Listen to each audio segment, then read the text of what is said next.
मोदी जी, जो कि मुख्य सेवक हैं हिंदुस्तान को, वो किसानों को अन्नदाता और भगवान मानते हैं। अन्नदाता और भगवान हैं तभी हिंदुस्तान है। और मैं पहले तो अपने प्रेस कॉन्फ्रेंस में तमाम किसान बंधुओं को जम्मू कश्मीर से कन्याकुमारी तक, अटक से कटक तक सभी को चरण स्पर्श करके नमस्कार करता हूं।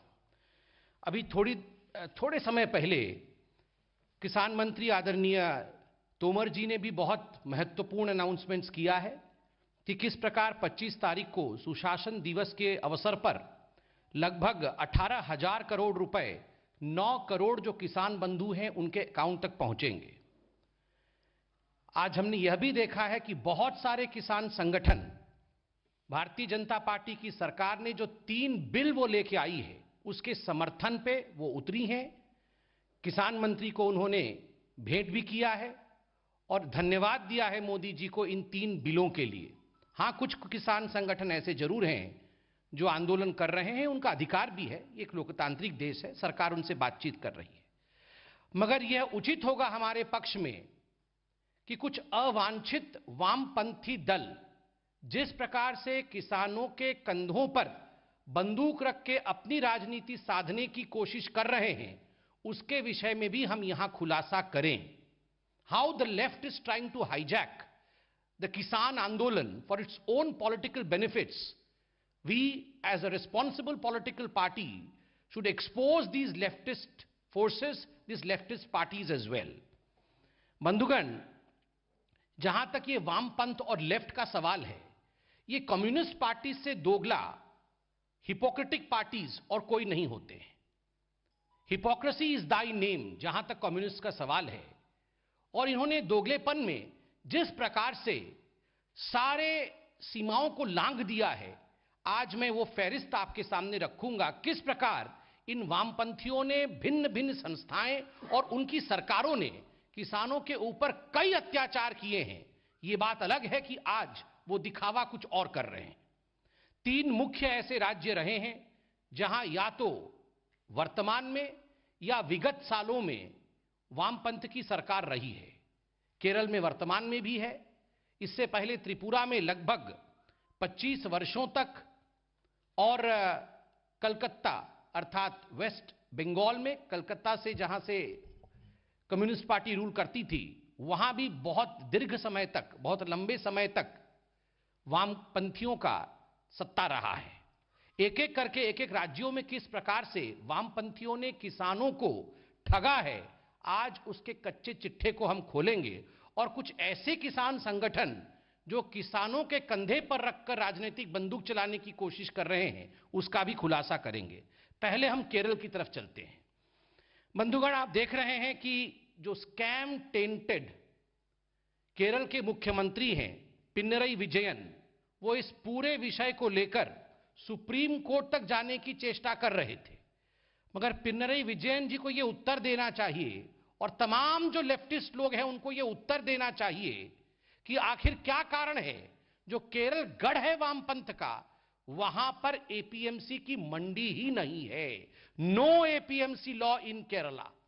केरला में एपीएमसी का कानून नहीं है। और आप इन वामपंथियों को देखिए, इनके दोगलेपन को देखिए। ये पूरे हिंदुस्तान में एपीएमसी कानून को लेकर एक भ्रमजाल फैलाने की कोशिश कर रहे हैं। जहां मोदी जी एपीएमसी को सशक्त बनाने की कोशिश कर रहे हैं, मंडी को रिफॉर्म कर रहे हैं, एक ऑप्शन दिया है मंडी से बाहर का, किंतु मंडी बंद नहीं हो रही है। वहीं जहां मंडी नहीं है, जहां एपीएमसी कानून नहीं है, वह राज्य इस पर दोगलापन कर रहा है। इसका जवाब the scam tainted minister, chief minister of Kerala, mister Pinarayi Vijayan should come forth with, he should give. बंधुगण, एपीएमसी में जहां तक केरला का सवाल है और कोई एपीएमसी कानून नहीं है, आप जानते हैं वहां किस प्रकार से खरीद बिक्री होती रही है। वहां पर जो मेजर चैनल है किसान के उत्पाद के खरीद बिक्री के लिए, ये जो मेजर चैनल है वो प्राइवेट चैनल्स है। केरल की सरकार ने प्राइवेट चैनल्स के हाथों में ये काम दिया हुआ है।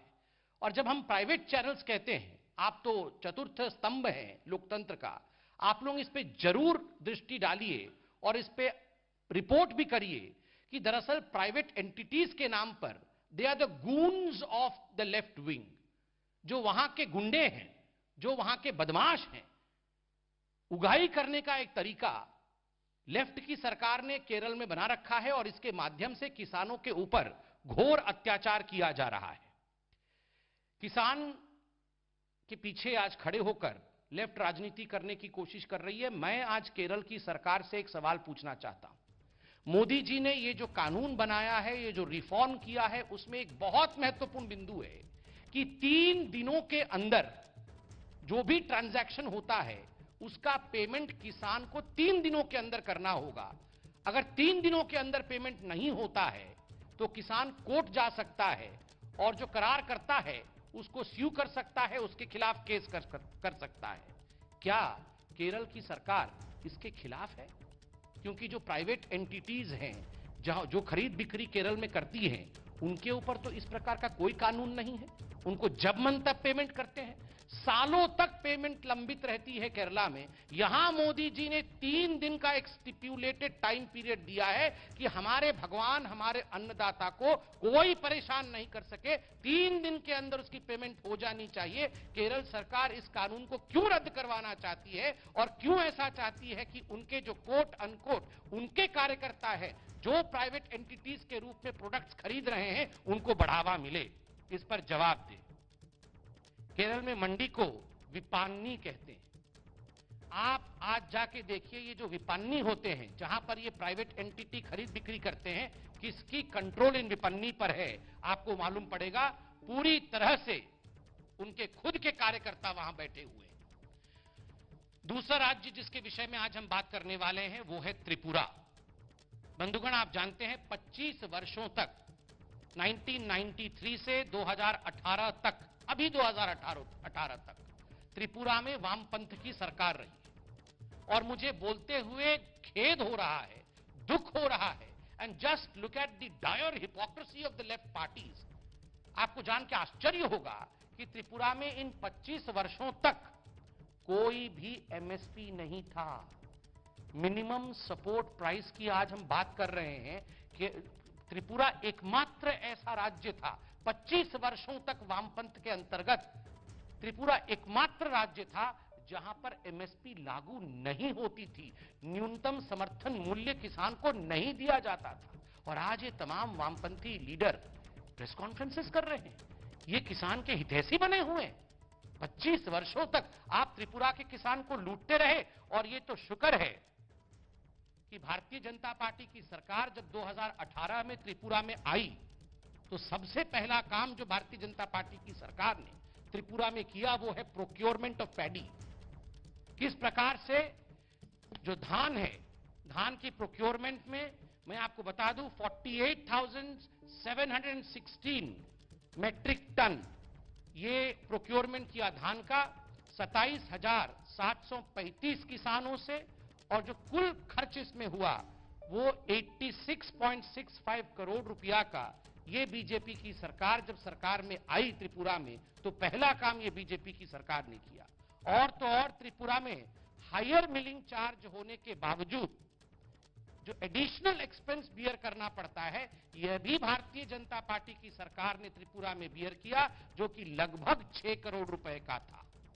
जो किसान पहले त्रिपुरा में वामपंथ के अंतर्गत अपने चावल को 10 से 12 रुपए प्रति केजी बेचता था, वही अब भाजपा के शासन में 18.5 रुपया प्रति केजी बेच रहा है। तो आप बताइए कल्याण किसके युग में हो रहा है? वामपंथ के युग में कल्याण हुआ था या हमारे युग में हो रहा है? आपको जान के आश्चर्य होगा, जब वामपंथ का सत्ता केरल में था तो लगभग 2017-18 में जो एग्रीकल्चरल ग्रोथ रेट था त्रिपुरा में 18.5 रुपया प्रति केजी बेच रहा है। तो आप बताइए कल्याण किसके युग में हो रहा है? वामपंथ के युग में कल्याण हुआ था या हमारे युग में हो रहा है? आपको जान के आश्चर्य होगा, जब वामपंथ का सत्ता केरल में था तो लगभग 2017-18 में जो एग्रीकल्चरल ग्रोथ रेट था त्रिपुरा में वो 6.4% था, मात्र 6.4%।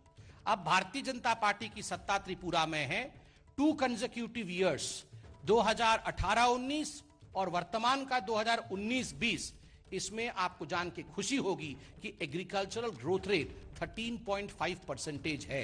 जहां जहां वामपंथ रहा है वहां वहां किसानी डूबी है, वहां वहां किसान पर अत्याचार हुआ है, और जब जब भाजपा आई है किसान आगे बढ़ी है।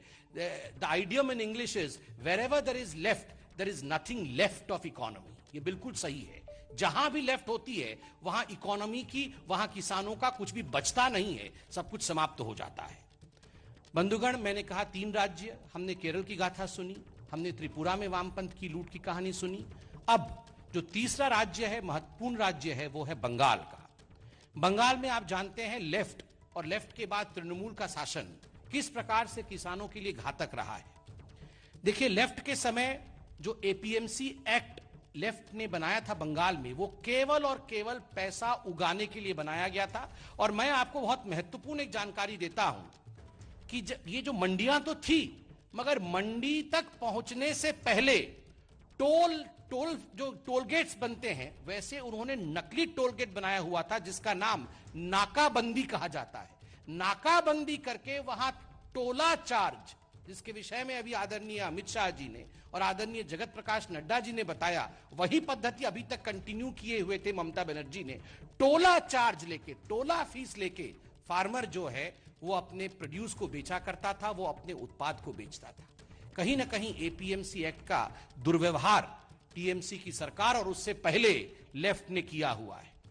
बंगाल में एक खासियत है, वहां के मौसम के कारण वहां आलू का उत्पाद बहुत अधिक है, और यह आलू के उत्पाद के कारण जो प्राइवेट कॉन्ट्रैक्ट फार्मिंग होती है, खास करके पेप्सी की, लेज और अंकल चिप्स के लिए, उसका अधिकांश जो उत्पाद होता है और जो करार हुआ है वो बंगाल में हुआ है।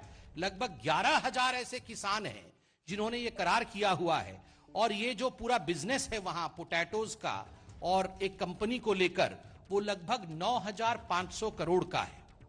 तो ये आपने जब ये कॉन्ट्रैक्ट फार्मिंग किया तो वामपंथ के समय में किया था, ये उस समय ये ठीक था। हमने जब कॉन्ट्रैक्ट फार्मिंग की बात की तो वामपंथ को ये प्राइवेट एंटिटी के हाथ में किसानों को बेचने के तरह लगता है।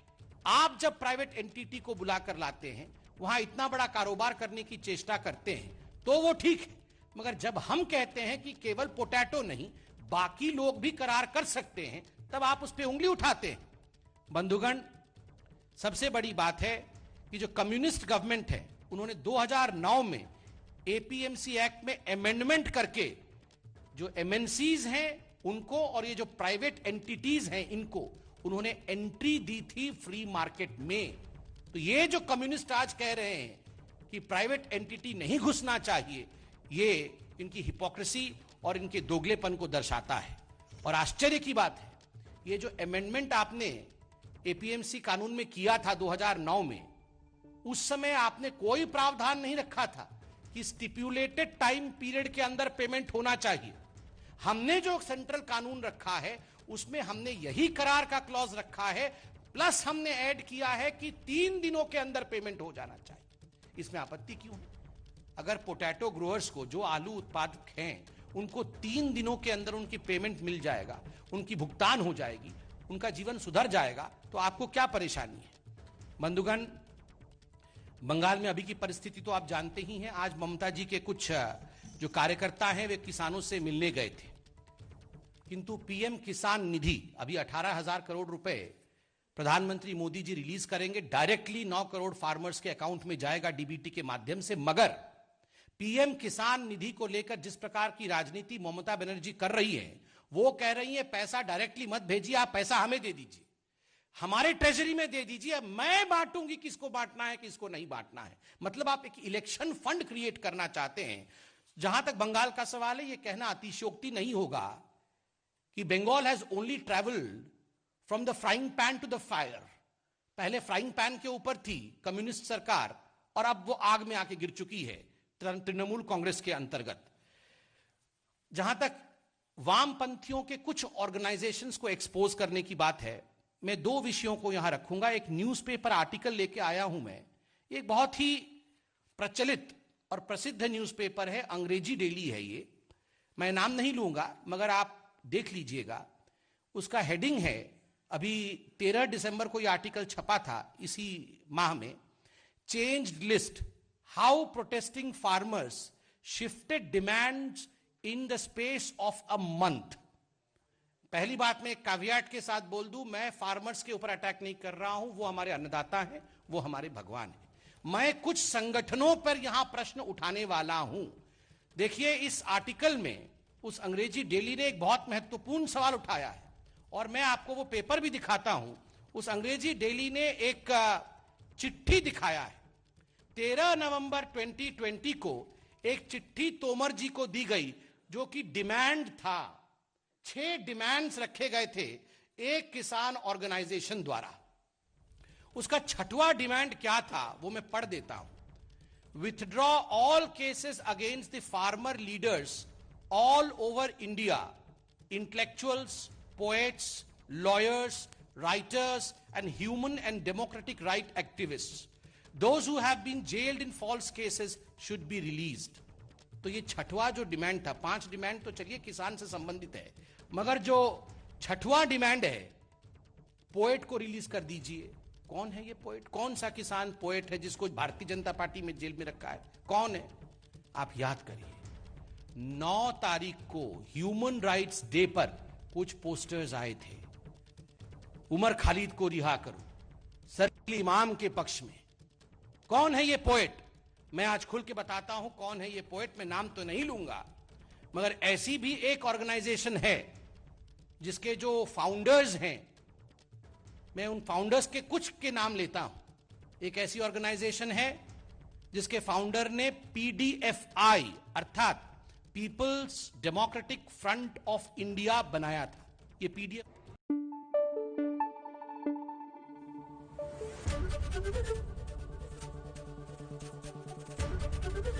ABP न्यूज आपको रखे आगे।